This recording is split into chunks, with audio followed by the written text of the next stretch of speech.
Dans cette vidéo, nous allons parler de quelques comportements qui malheureusement vous dégradent et ne vous élèvent pas en tant qu'être humain. On ne veut plus ça, s'il vous plaît. Coucou tout le monde, j'espère que vous allez bien. Moi, ça va. Bienvenue encore une fois sur cette chaîne où nous allons essayer petit à petit de nous tirer tous vers le haut. Je vous invite à regarder la vidéo jusqu'à la fin car je vais vous partager des recettes de gommage naturelles pour le pubis. J'ai bien dit le pubis. Si tu ne sais pas que cette partie du corps se gomme également, tu es au bon endroit. Alors, hommes comme femmes, installez-vous bien parce que cette vidéo s'adresse à chacun d'entre vous. C'est parti. La mauvaise haleine peut parfois être due à un problème de santé. Si après toutes les astuces que je vais vous citer ici, vous souffrez toujours de mauvaise haleine, allez vous faire consulter chez un dentiste, s'il vous plaît. Parce que vous avez beau être chic, mignon, beau gosse, belle go. Quand vous avez une mauvaise haleine, vous allez faire fuir les gens autour de vous et vous aurez même droit à un petit surnom. Voici donc les gestes à adopter pour en finir avec la mauvaise haleine. Brossez-vous les dents, s'il vous plaît. Idéalement après chaque repas, mais si ce n'est pas possible, au moins 2 fois par jour, c'est le strict minimum, au réveil et avant de dormir. Quand vous finissez de manger, prenez l'habitude de vous rincer la bouche afin de faire sortir le reste des aliments coincés entre vos dents. Ne dormez jamais avec les aliments coincés entre vos dents, surtout la viande. Vous connaissez l'odeur de la viande pourrie ou bien la viande en décomposition. C'est comme ça que votre bouche risque de sortir si vous laissez ces débris-là macérer dans votre bouche jusqu'au lendemain. Quand j'étais plus jeune, je voyais très souvent mes parents avec leur rouleau de fil dentaire après chaque repas en train de... Je ne comprenais pas vraiment, mais avec l'âge, j'ai compris que le fil dentaire pouvait aller dans les coins et recoins de nos dents, là où ni le pic-dent, ni la brosse à dents ne peut arriver. Je ne sais pas si de nos jours, ces fils dentaires existent toujours, mais il y a quand même la version améliorée qui se présente comme ça. Donc, du coup, il y a un bout, et ça, c'est le fil dentaire qu'ils ont inséré là, pour pouvoir bien retirer l'intérieur des dents. Pratique, hein? Vous glissez ça dans votre poche, vous êtes parti. Les chewing-gums et les clous de girofle sont aussi des alternatives pour camoufler la mauvaise haleine.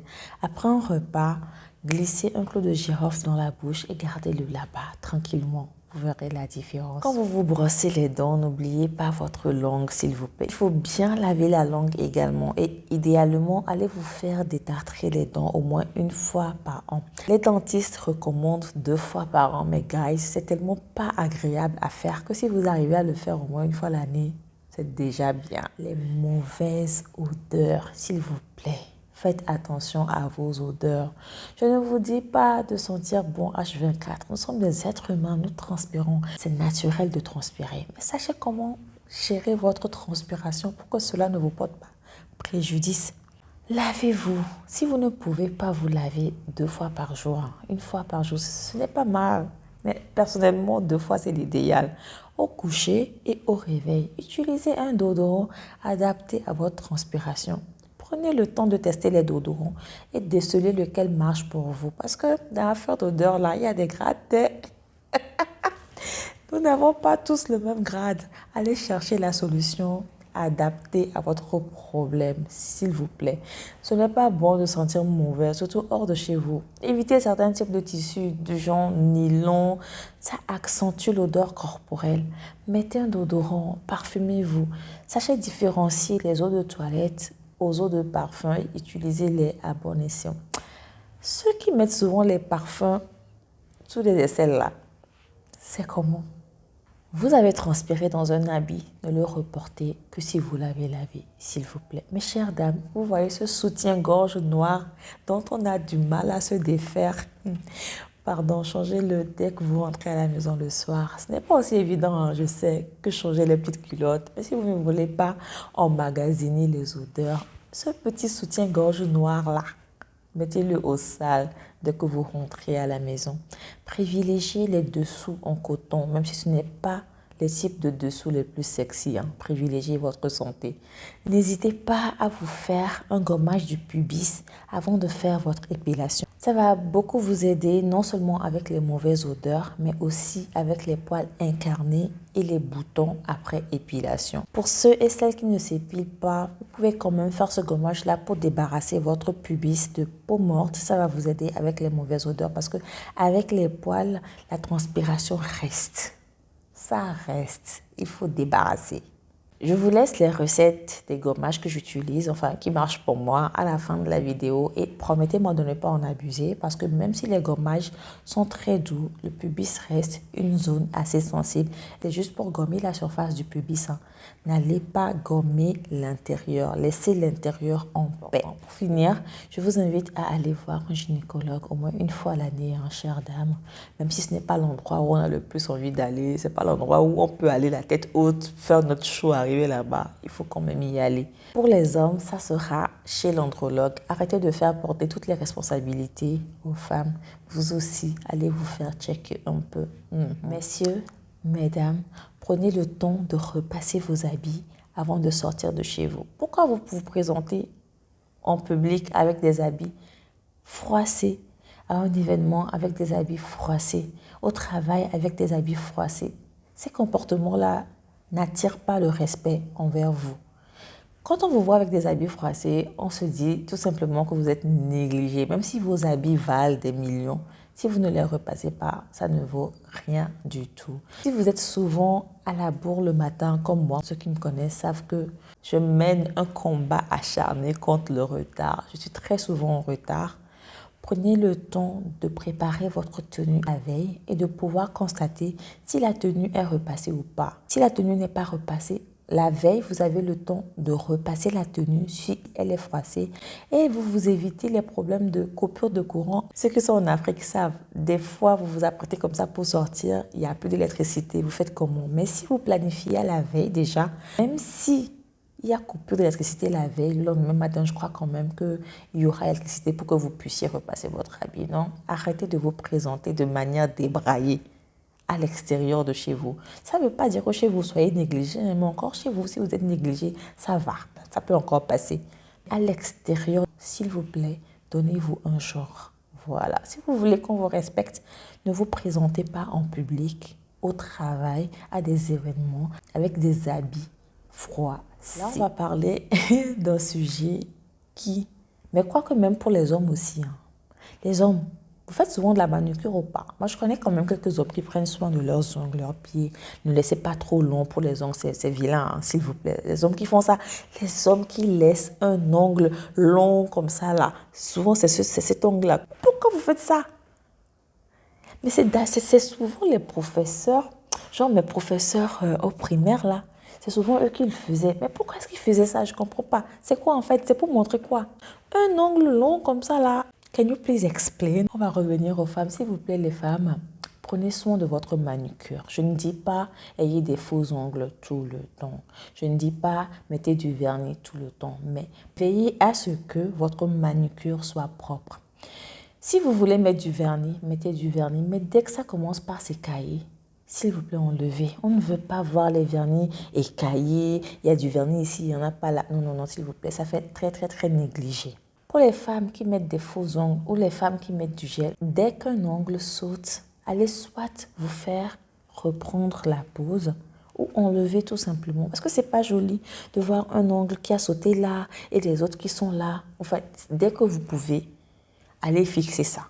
La manucure d'une femme on dit long sur elle-même. Pour celles qui gardent leurs ongles longs, prenez soin de l'intérieur de vos ongles en fait. Ça ne sert à rien d'avoir des longs ongles si l'intérieur est sale. Dédiez une brosse à dents à l'intérieur de vos ongles. Vous prenez la brosse à dents. À chaque fois que vous voulez vous laver les mains, prenez la brosse à dents et lavez-vous l'intérieur de vos ongles, s'il vous plaît. C'est dégueulasse de voir une femme avec des longs ongles sales à l'intérieur. Dernier point que j'aimerais aborder sur cette vidéo concerne aussi bien les hommes que les femmes. S'il vous plaît, quand vous sortez de chez vous, prenez la peine de vous pommader le corps. Il y a certaines personnes, tu les rencontres, on dirait l'armatan s'est installé dans leur maison. Vos pieds sont blancs comme ça. Vos coudes sont blancs comme ça. Pourquoi? Quand vous voyez des gens qui sont super apprêtés, super beaux à regarder, c'est des gens qui prennent le temps, hein. Franchement, c'est pas la magie. C'est des gens qui prennent le temps de prendre soin d'eux. S'il vous faut vous réveiller un peu plus tôt, faites-le. Une femme qui est toute jolie de la tête aux pieds, on regarde tes pieds sont blancs. C'est comment? Prenez l'habitude d'avoir toujours un peu de beurre de karité dans le sac. Comme ça, quand vous arrivez quelque part et que vous remarquez que vos pieds sont blancs ou si vos coudes se sont blanchis, entre-temps, repassez juste un peu de pommade et fixez tout ça. C'est aussi pareil pour le miroir, hein. Ne sortez jamais sans un miroir dans votre sac. Parce que le miroir, il vous sauve. Il y a certaines personnes qui n'oseront pas vous dire la vérité. Donc vous-même, quand vous avez un peu de temps, regardez un peu si tout est OK, si vous n'avez rien de coincé entre les dents, si votre rouge à lèvres ne se retrouve pas sur vos dents. Mais comment est-ce que vous faites pour que votre rouge à lèvres se retrouve sur vos dents, mesdames? Ça, je n'ai jamais compris. Mais bon. On ne dit jamais jamais, hein. Ça peut m'arriver à moi aussi. Ayez un miroir dans vos sacs pour regarder à tout moment si tout est OK sur vous. Moi, j'utilise un miroir qui me fait un vrai zoom. En fait, quand je me regarde à l'intérieur, je vois mon visage de manière rapprochée et ça m'aide beaucoup à voir les imperfections que je ne vois pas dans un miroir classique. Quand je sors comme ça à la lumière du jour, que je me regarde dans ce miroir, j'arrive à voir si j'ai des points blancs sur le visage, sur le nez. Et j'arrive à rattraper tout ça avant de sortir. Donc, s'il vous plaît, si vous pouvez vous procurer un miroir, c'est déjà bien. Si vous pouvez vous procurer un petit miroir qui agrandit, ça sera plus que parfait. Nous allons maintenant attaquer la partie des recettes pour le gommage du pubis. C'est simple. Vous n'aurez besoin que de 3 ingrédients pour faire 2 types de gommage. Naturellement, vous aurez besoin de l'agent gommant. Ça sera soit du sucre en poudre ou du marc de café. Le marc de café, c'est très doux, hein? Ça ne va pas agresser votre peau. Le sucre non plus, parce que le sucre au contact de l'eau va fondre. Du coup, le gommage sera doux et c'est ce qu'on recherche. Le marc de café, ça se présente comme ça. Regardez un peu. C'est très, très doux. Il y a des personnes qui l'utilisent avec du curcuma pour faire le gommage en question. Mais moi, je l'utilise simplement parce que sur cette zone-là, je n'ai vraiment pas envie de faire trop de mélange. Je n'ai pas envie de me retrouver avec autre chose que je ne maîtrise pas du tout. Du coup, vous aurez besoin de 3 ingrédients pour faire 2 types de gommage. Vous aurez besoin du marc de café et de l'huile de coco ou du sucre en poudre et de l'huile de coco, tout simplement. Le sucre ou le marc de café va vous aider pour gommer, pour exfolier, débarrasser le pubis des peaux mortes accumulées. L'huile de coco, quant à elle, est connue pour ses propriétés antifongiques et assainissantes. Vous mélangez ces 2 ingrédients. 2 cuillères à soupe de marc de café plus 1 cuillère à soupe d'huile de coco, ou vous mélangez 2 cuillères à soupe de sucre en poudre et 1 cuillère à soupe d'huile de coco. Avant de commencer votre gommage, vous passez de l'eau tiède sur le pubis pour ouvrir les pores. Vous passez ensuite à votre gommage. Vous faites un gommage circulaire, mais vraiment doux. N'allez pas trop appuyer, s'il vous plaît. Faites un gommage doux. Ensuite, vous vous rincez et vous finissez avec de l'eau froide pour refermer les pores. Quand vous finissez ça, que vous prenez votre douche, prenez encore un peu d'huile de coco et passez sur votre pubis. Vous allez voir, vous n'aurez pas de poils incarnés, vous n'aurez pas de boutons après épilation. Essayez et revenez me dire en commentaire comment ça s'est passé. Si vous n'êtes pas habitué à ce gommage-là en question, testez le mélange sur une partie de votre peau pour être sûr que vous n'êtes pas allergique au sucre, au marc de café ou à l'huile de coco. En tout cas, on ne sait jamais. Testez quand même. Si vous n'avez pas de réaction allergique, c'est top. Vous pouvez le faire sur votre pubis. Ça sera tout pour la vidéo d'aujourd'hui. Si vous avez regardé la vidéo jusqu'ici, lâchez-moi un petit like. Si vous aimez le contenu global de cette chaîne, n'hésitez pas à vous abonner pour ne pas rater les prochaines vidéos. On se dit à très vite pour une nouvelle vidéo. Ciao!